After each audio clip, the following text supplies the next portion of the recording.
Di luar negeri, jangan main-main dengan orang Gipsy. Ada seorang wanita tua Gipsy bermata satu. Karena tidak mampu membayar cicilan rumah, dia bertemu dengan staf kredit bank, memohon padanya untuk memohon atasannya, agar dirinya bisa menunda pembayaran, sehingga bank tidak menyita rumahnya. Christine yang baik hati, awalnya ingin membantu wanita tua dengan kasihan, tapi tiba-tiba dia ragu, karena dia akan mendapatkan promosi. Jika dia membantu, maka akan merugikan kepentingan bank, sehingga posisi wakil manajer pasti akan diambil oleh rekan lain. Dia menolak permintaan wanita tua itu. Wanita tua itu segera berlutut padanya, memegang tangannya dan memohon. Bahkan dia terus-menerus mencium roknya. Christine ketakutan dan terus mundur ke belakang. Tapi tidak sengaja dia membuat wanita tua terjatuh ke lantai. "Aku memohon padamu. Dan kau mempermalukan aku." Dia diminta pergi oleh penjaga keamanan. Christine merasa bersalah dan ingin mencoba menghiburnya. Tapi tidak menyangka,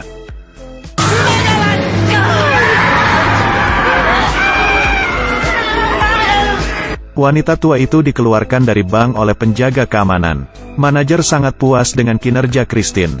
Dia juga memberitahunya bahwa dia menjadi pilihan pertama untuk posisi wakil manajer. Christine sangat senang karena akan mendapatkan promosi dan kenaikan gaji.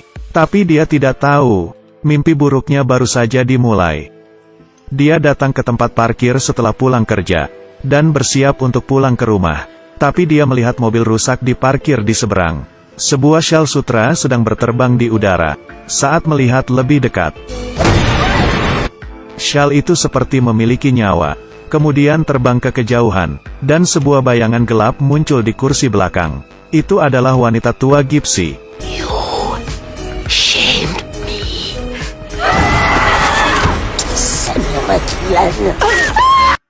Dalam kekacauan, Christine mengambil mesin Hector untuk melawan wanita tua itu. Kemudian rambutnya ditarik olehnya. Dia menginjak gas dan mobil mundur dengan cepat.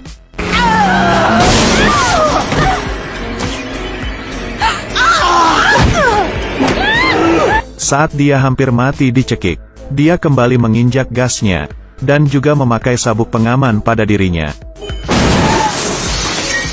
Wanita tua tanpa gigi tetap menyerang dengan kejam.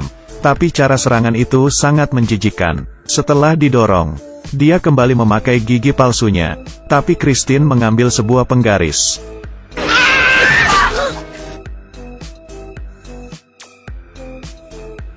Wanita tua itu batuk.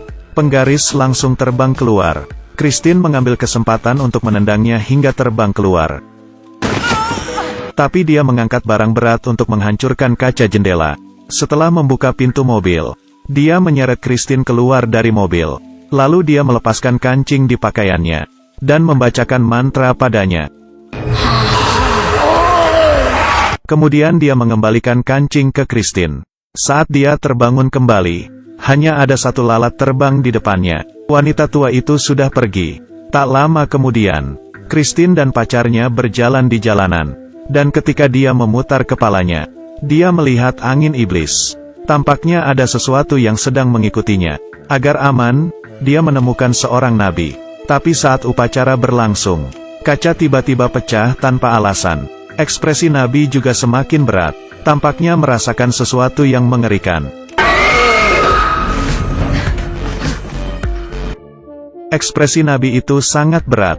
Dia bilang Christine dikutuk oleh orang lain. Jadi terjerat dalam roh jahat. Ketika dia sampai di rumah, hal-hal aneh mulai terjadi. Tiba-tiba ada angin di dalam ruangan. Semua lampu juga padam. Pot dan wajan mengeluarkan suara yang bising. Dan hal yang paling menakutkan adalah, bayangan roh jahat muncul di pintu. Sebuah kekuatan yang kuat memukul Christine hingga terjatuh. Dan ketika dia tidur di malam hari, seekor lalat masuk ke dalam ruangan. Ia terbang ke wajah Christine. Ia masuk ke lubang hidung. Kemudian keluar lagi. Kemudian memanjat ke bibir. Lalat merangkak masuk ke mulut Christine. Dia tiba-tiba batuk keras dan terbangun dari tidurnya. Baru saja akan tidur lagi. Orang yang berbaring di sampingnya bukanlah pacarnya. Rupanya ini adalah mimpi buruk. Tapi apakah hanya itu? Christine baru saja datang ke tempat kerja. Rekan yang sedang berebut posisi dengannya langsung datang berbicara dengannya. Christine tanpa sengaja melihat tangan kotor yang akrab. Ini persis sama dengan wanita tua Gypsy itu. Lepaskan cakar jelekmu dari mejaku. Rekannya terkejut dan segera pergi. Kemudian Christine mimisan. Manajer menyerahkan tisu padanya. Tapi darah seperti air mancur menyembur keluar dari hidung Christine dan mengenai seluruh badan manajer. Christine juga ketakutan. Dia buru-buru berlari keluar dari bank. Dia menemukan rumah wanita tua itu. Ingin memintanya untuk mengangkat kutukannya. Tapi tidak disangka dia sudah mati.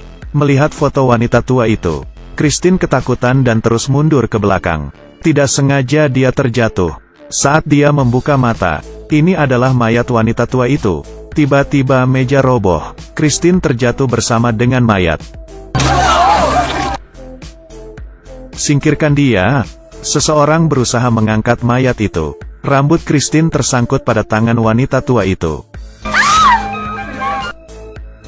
Dia bertemu Nabi lagi.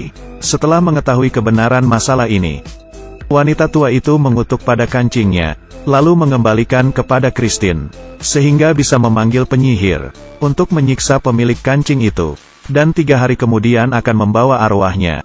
Nabi menasihati Christine, agar menenangkan penyihir dengan darah, seperti membunuh kucing atau anjing. Tapi Christine tidak ingin melakukannya, karena dia adalah seorang vegetarian, dan tidak akan pernah membunuh. Namun saat Christine pulang ke rumah, dia disiksa terus oleh penyihir, sehingga dia terpaksa mengambil pisau, dan membunuh kucing sendiri.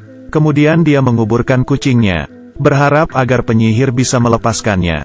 Tapi sayangnya, saat dia sedang makan malam dengan keluarga pacarnya, ketika akan mencicipi kue, tiba-tiba melihat bola mata yang keluar. Dia mulai batuk keras. Seekor lalat terbang keluar dari mulutnya. Ya ampun, suara penyihir mengelilingi telinganya. Ada ketukan keras di luar pintu. Tampaknya dia sedang di luar pintu. Gadis itu melemparkan gelas dengan kemarahan. Oke, aku bisa mendengarmu. Menjauh dariku.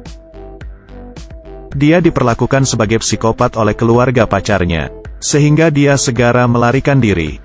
Dia menemukan Nabi, dan menuduh caranya tidak berguna sama sekali. Tapi Nabi menyarankan, agar dia berbicara langsung dengan penyihir, untuk menghentikannya mengambil nyawanya. Dan untuk memanggil penyihir, dia harus mengundang seorang wanita ajaib, dan membayar biaya sebesar $10.000, untuk mengumpulkan uang. Christine menemukan manajernya, ingin lebih awal mengambil gajinya setelah promosi. Tapi manajer mengatakan kepadanya, karena nasabah pinjaman yang Anda miliki, tiba-tiba direbut oleh bank lain. Atasan mencurigai bahwa ada pengkhianat di dalam bank, yang membocorkan dokumen pembayaran kepada bank lain. Dan kamu yang paling dicurigai. Jadi posisi wakil manajer ini, mungkin akan diberikan kepada orang lain, dan tidak mungkin mengambil gaji lebih awal. Christine yang tidak memiliki cara lain, bersiaplah untuk menjual properti untuk mengumpulkan uang. Tapi dia hanya mendapatkan $3.800. Uang ini tidak cukup. Tapi saat itu, pacarnya tiba-tiba muncul, dan memberitahunya bahwa dia telah membayar imbalan wanita ajaib. Meskipun dia tidak pernah percaya hantu-hantu ini, tapi karena pacarnya bermasalah dengan itu, dia juga bersedia mencobanya. Christine datang ke rumah wanita ajaib. Dia mendapatkan dirinya akan digunakan sebagai umpan, untuk memaksa penyihir keluar, kemudian mengambil kesempatan untuk membunuhnya. Mereka datang ke meja bundar. Bersiaplah untuk memulai upacara pemanggilan. Ada teriakan tangisan. Christine sangat terkejut, saat melihat ke arah pintu. Seekor kambing diseret paksa ke dalam ruangan. Kemudian ia diikat ke meja bundar. Wanita ajaib mengeluarkan pisau, dan bersiap memanggil penyihir. Dan dia mengingatkan Christine, ketika aku dirasuki penyihir, taruh tanganku di kepala kambing. Dia mencoba memaksa penyihir ke tubuh kambing, kemudian meminta asisten membunuhnya dengan pisau. Upacara dimulai. Semua orang berpegangan tangan, dan membacakan mantra. Mereka memanggil penyihir bersamaan. Segera wanita ajaib dirasuki. Nabi memberanikan diri dan bertanya siapa dirinya. Dia menatap Christine dengan wajah meringis. Tidak sabar untuk mengambil nyawanya. Asisten mencoba mengambil pisau. Tidak. Christine melihat kambing dan penyihir. Saat dia mengulurkan tangan padanya, segera dia menekan tangan penyihir pada kambing. No! You tricked me, you black-hearted whore! Asisten langsung memontongnya dengan pisau. Tapi penyihir berhasil menghindar, dan berhasil menggigitnya. Kemudian asisten dirasuki oleh penyihir, dan dia menari dengan gembira. Nabi ingin membaca mantra untuk mengusir penyihir, tapi penyihir mengendali kursi melalui udara, dan memukulnya hingga terjatuh. Christine panik dan ingin melarikan diri, tapi mana mungkin dia bisa berhasil.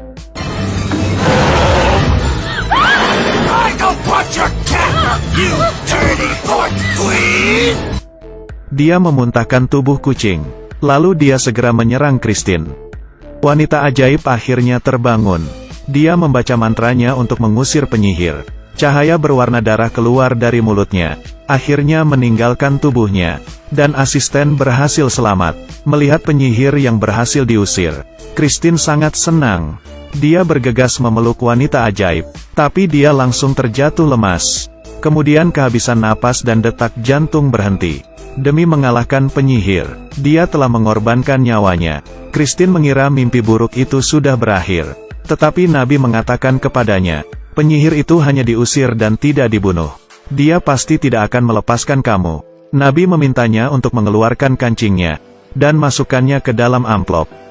Dengan memberikan kutukan ini kepada orang lain, maka kutukannya akan diteruskan kepada orang lain. Dan Nabi tidak mengatakan itu kepadanya, karena dia tidak ingin Christine menyakiti siapapun. Christine langsung terpikir. Dia menelpon pada rekannya, minta dia untuk tiba dalam 10 menit. Jika tidak, dia akan mengeksposnya kepada manajer, bahwa dia telah mencuri dokumen pembayaran, dan menyerahkan rahasia kepada bank lain.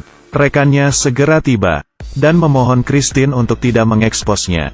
Christine ingin menggunakannya sebagai ancaman, untuk memberikan kancing pada rekannya. Tapi melihat wajahnya yang kasihan, dia akhirnya tidak tega, dan tidak melakukan rencananya. Siapa yang harus dikirim ke neraka? Christine melihat berita di koran. Tiba-tiba ada ide berani. Dia menemukan Nabi, dan bertanya apakah bisa memberikan kutukan pada orang mati. Nabi berkata, jika orang mati memiliki mantra gipsi, arwahnya akan gentayang selamanya. Maka itu bisa. Jadi gadis itu melaju ke pemakaman. Dia menggali kuburan wanita gipsi tua. Kemudian membuka peti mati. Lalu dia mengeluarkan kancing yang dikutuk, dan dimasukkan ke dalam mulut mayat itu. Selamat tinggal. Christine yang berhasil mengangkat kutukan itu sangat senang. Bersiap untuk pergi keluar dan bermain dengan pacarnya. Tapi pacarnya menarik amplop keluar dari lengannya. Saat dia membukanya, itu adalah kancing terkutuk. Ketika dia di atas mobil pacarnya, secara tidak sengaja menjatuhkan amplop kancing di mobil. Dan dia mengambil amplop berisi koin pacarnya. Dia memasukkannya ke dalam mulut wanita tua itu. Bukanlah kancing itu. Dan kutukan belum diangkat. Christine benar-benar putus asa. Dia ketakutan dan terus mundur. Tidak sengaja dia jatuh ke rel kereta api. Kemudian kereta api datang.